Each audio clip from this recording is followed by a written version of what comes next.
تبارك الذي بيده الملك وهو على كل شيء قدير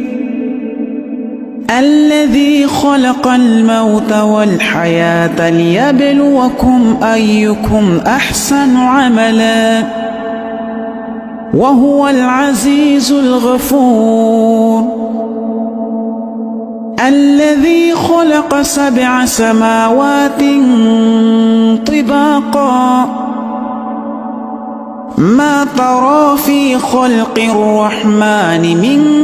تفاوت فارجع البصر هل ترى من فطور